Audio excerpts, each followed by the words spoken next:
You rest in peace. Rest assured. So, okay, in Japan, there's a Japanese pop group, and Chris got it pretty right on. Here's a picture. I don't know if you can see it. I'm sorry, it's black and white, but printing costs these days. They're called AKB48. The 48 stands for the number of girls in the group, and the group is decided by popular vote once a year in June.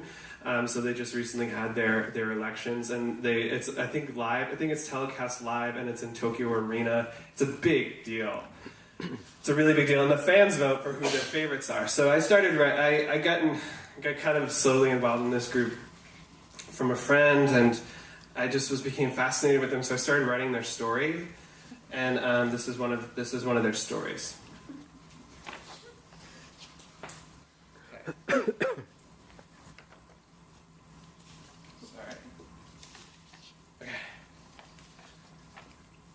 Okay. Okay. Atsuko's cell phone rang with the first chorus of Ponytail to Shushu. That's ponytail, like scrunchy. Ponytail, shushu. Ponytail yaragishi nagara kaze no naka kimi ga hashiru boku ga hashiru suna no ue. That's the chorus. I wish. She had left the phone on her makeup shelf while she attended to some press relating to her sudden and shocking change in rank from girl number 1 down to girl number 2. Yuko, the new girl number 1, was the first to notice. Atsuka! She called out. She's doing press, Tomomi answered. Is that her phone? Yes. Well, who's calling? Minami asked. I didn't look, Yuko said. It's none of my business. Well, that's for sure, Tomomi said, saddling up on Atsuko's seat next to Yuko. But she certainly won't mind if I check for her. I mean, what if it's important? First the eclairs, Tomomi, Minami said, and now others' cell phones. Yeah, Tomomi, Yuki said. What don't you get your grubby hands all over? You're all just jealous, Tomomi said. The girls went about their business, applying makeup, adjusting their hair, getting ready for the first taping of AK Bingo, their weekly variety program, since the live telecast of the election, pretending nothing was going on. If it were me, I'd want to know immediately, Tomomi said, dangling Atsuko's phone from her hand. I'm only doing what I would expect any one of you to do for me. Whatever, Sayaka said, who seemed to be the only one not leaning her ears in and stealing sight of what Tomomi was doing. What? Tomomi shouted. Oh my god! What? What is it? What did you find? Now you're all interested?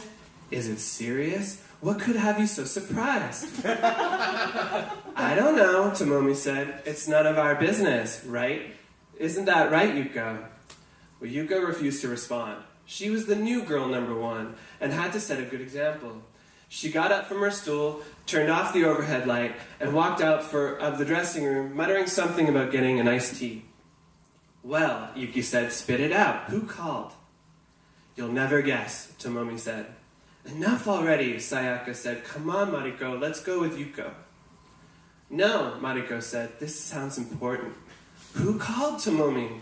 Tomomi relished how all her eyes were on her. She twirled in Atsuko's stool, letting the phone fall limp in her hand like the heaviest eclair she ever had.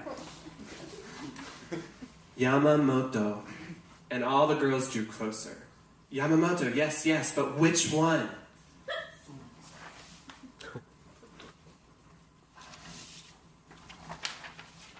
Yusuke Yamamoto. Yusuke Yamamoto, boyish young actor with the eerily good looks, star of the saccharine sitcom My Fair Boy, and soon to play lead in the live-action adaptation of Ouran High School Host Club, the story of a young girl in a prestigious private high school, disguised as a boy, for reasons unclear, and coerced into joining the elite Ouran Host Club of beautiful boys playing host to lonely and rich students. Yusuke Yamamoto, elusive, secretive, ghostly Yusuke. Everyone exclaimed in unison. not fair. When did they meet? Why is he calling her? In their shock, no one noticed when Atsuko